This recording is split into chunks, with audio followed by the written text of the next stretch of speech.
Come on, honey, sit down. Remember how I'm going to have my honey with me? Hey guys. Jose, would you do me a favor today? Would you please tell everybody how you found the love of God in your life? And could you start with that story of that traumatic thing that happened to you when you were 4? Okay. Well, it's always kind of hard sharing all these things, you know. But since you asked me, I'm going to do it. I was born on the island of Cuba, and at the age of 4, I was asked to be at the wedding for my cousin who was getting married, and for some reason it was a very nerve-wracking experience for me, and I wet my pants in the middle of the wedding, and plus I lost my speech. Mm-hmm. And I don't know if it was a purposeful thing or if it was because of trauma, but I ended up seeing like a speech therapist, and I started to gradually start to speak again, and that particular problem was something, you know, that kind of plagued me for like many years afterwards. But we left from Cuba at the age of 6 when Fidel Castro came in, and we moved to the Virgin Islands, and that is where I grew up for about 13 years of my life. Beautiful place, a lot of beaches, very, very nice, a lot of fishing. At about the age of 16, I did what a lot of young people do, which is I started to go out with my friends. I started to date, started to take, and I started to drink a lot of alcohol. Then I went to Vanderbilt University at the age of 18, back in Nashville, Tennessee. And when I got there, you know, through my peers, I started to take drugs. Mm-hmm. I started to take a lot of pot, a lot of marijuana, a lot of hash, quaaludes, a lot of drinking. And let me tell you something, for those people that are right now talking about marijuana, you know that there is a big move right now through the whole country just to legalize it. Yeah, I don't want to get political. No. At all. It's not political. No, this is for the young people out there. This is not like a political move. I took marijuana for about 10 years of my life. Yeah. It almost destroyed me. Just my mind became very, very clouded. I could not think right. I could not study. I could not drive. And because I was taking it alongside with the cigarettes, mm-hmm. my lungs got very, very bad. Yeah. So I'm just telling you guys what my experience is. Yeah. Anyways, you can tell your experience. Yeah, that's fine. That's my experience. So I got into a lot of drugs there, and my grades just started to go down a lot. I was not going to classes. I was skipping, and I started to date a girl, and she tried to commit suicide. That was one of the most traumatic things that I've ever been through in my life.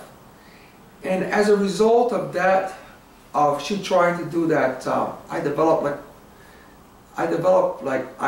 chest pains every single day. Like my chest was tight. It felt like you were going to have a heart attack? That's, yeah, something like that. You probably were scared thinking you were. Yeah, it was a lot of anxiety. What else? I could not go to sleep during nighttime. I would just lay on my bed in my room with a lot of anxiety. And my brother George, who is now dead, he died about 12 years ago. But he was a Christian. He was a Christian at that time of his life, just for a very brief period of time. He was a Christian, and he came into my bedroom one night when I was just laying there, and I was so scared, and he said to me, "Why didn't you ask Jesus just to heal you?" Now, I was 20 years of age. I had never prayed one time in my life, because Wow. I come from a family back in Cuba which we had never gone to church. Wow. We had never picked up a Bible. I didn't know anything about God. I never even thought about God.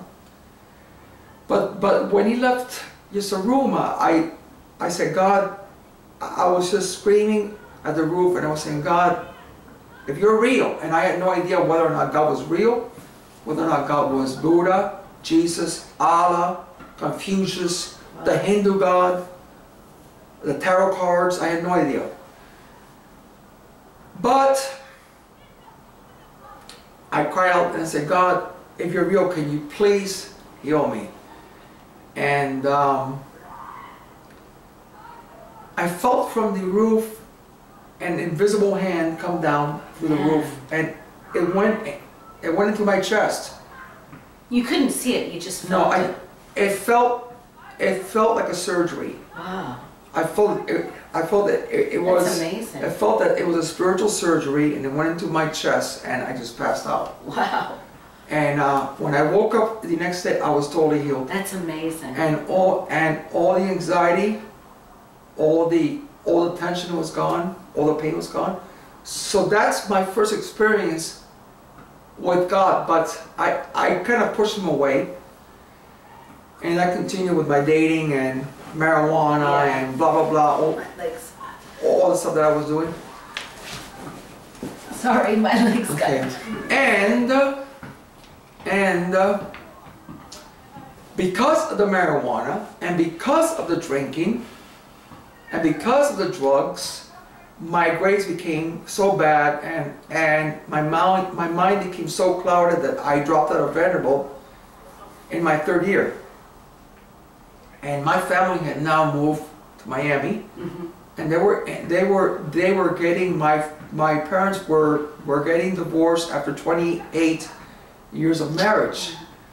So I was really like in a rock. I was in a rock bottom situation, and I can comprehend when people hit the rock bottom of their lives, because I felt that I had really gotten to the end of my rope. Yeah. You know, without a job, still taking drugs. My parents getting divorced, dropped out of college, and I went to that same speech therapist, this wonderful lady that had treated me back in Cuba. She was now living in Miami, and she was a wonderful, wise woman. And I went to see her, and she just looked at me and she said to me, "Jose, get close to God." Wow. She said, "Get close to God." That's all she said. And it was as if a bright light came into my brain, and I was reminded of my experience with God back in that bedroom 5 years earlier. So my father hired me for a little part-time job, because I was 25 years of age, but I dropped out of school. I mean, I had no job experience, nothing. So he hired me as a part-time file clerk back in his office. And there was an empty church that was open next to his office. And I just had this desire to go and pray to this unknown God. I did not know who God was. All that I had was the experience that had happened to me 5 years earlier. So I would go every single day during my lunchtime and get on my knees, because I was desperate. I said, "God, if you're real, help me," because I felt that I was sinking and that I was going to die. I felt that I had reached the end of my rope, and I had hit the rock bottom of my life. And 5, 6, 7 days, nothing happened. I would go there and pray, say, "God, help me." Nothing. And realized there was no priest there, and there was no pastor. I had no priest and no pastor, no one to guide me, nothing. It was just me alone. And you would just sit there? I would get on my knees in this empty wow. church because I was so scared and I was so desperate, and my life had come to an end. And for the 7th or 8th day, this presence came on me. Like what? Well, I'm going Warmth to describe to you, I'm going to describe to you what this presence was, and I had no idea. It was the presence of pure love. I can tell you that it was the presence of pure love. I said, whoever this presence is, I know that this presence is not going to lie to me. It's not going to play games with me. It's not going to cheat on me. It's not going to stab me with a knife in the back. I know that this presence has pure love for me. Wow. So I would go every single day to an empty church, this empty church, and get on my knees. I had no idea. And this presence of pure love would just overshadow me. And then I suddenly had a desire to buy, just to buy a Bible, not to buy the Quran, not to buy the Hindu books, not to buy the Muslim book, not to buy the Buddhist book, or the Confucius book, or anything else, but I had this hunger to buy a Bible. So I went to this Christian bookstore that was nearby, and I bought myself this Living Bible, and I went home and I opened it up, and it just seems like, whereas the Bible, when I had picked it up the few times in the past, it had been so absolutely boring. This thing like came to life, and everything, it was real. And I realized that this presence was, Jesus Christ, and that was the Holy Spirit. And that started my whole life. And Jesus Christ came into my life, has been my loyal friend. And did you quit drugs immediately, or no? The drugs. Okay, that's I'll make it brief. I did not know any other church people, any pastors for about 3 years. It was just me alone with Jesus in my room. And he started, that's what the term born again means. It means that you become born again inside. It means that the Holy Spirit, that presence, is like a washing machine, and he's washing you. And he's changing your desires. So to finalize, like what I'm going to say here, the way that I actually quit taking drugs, or that God caused me to quit taking drugs, and I'm glad that you asked me that, was I had been with Jesus for about 1.5 years. I was still taking drugs, and I was invited to go to a Kenny Loggins concert at Sunrise Musical Theater back in Fort Lauderdale, and there was cocaine. People gave me cocaine, which I had only taken a few times, not because I did not want to take it, but because it was expensive. It cost so much money.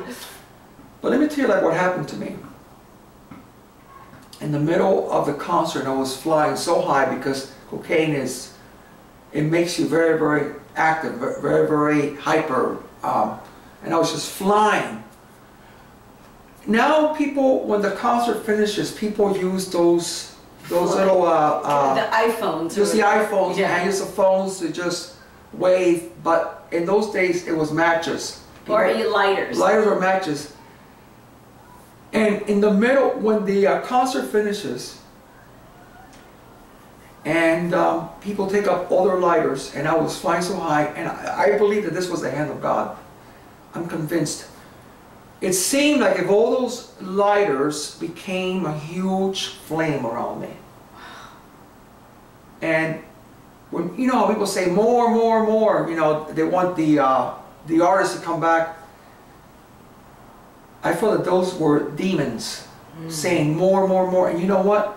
I felt that I was in hell. And let me tell you, for those people that do not think that there's a hell, you know, that there's teachings, they say, oh, well, you know what? There is no hell. I'm going to tell you, and I'm going to look into the camera and tell you, I was in hell Whether it was real or whether it was a vision of God, I was in hell for about a minute. And let me tell you something, I don't want my worst enemy to go to hell. If I had been more than 30 seconds, I think I would have died from a heart attack. The terror and the fear and the trauma of being in that place, the absence of love, the absence of peace, the high that I was in, I crashed, I went, bam. I could not speak, and they had to drive me home. And you just... And I felt that God said to me, my son, no more drugs. And you know what? The experience of never wanting to experience hell again, the sheer terror, the panic that I felt in that moment, I said I will never take a drug again. So that's how God took away all my drugs. Wow. So... Well, honey, thank you so much Yeah. I think we're about out of time. Usually you tell me, now I'm telling you. So, well, I'm going to have to turn it off. okay, go turn it off. Mwah. Thank you. Thank you, guys.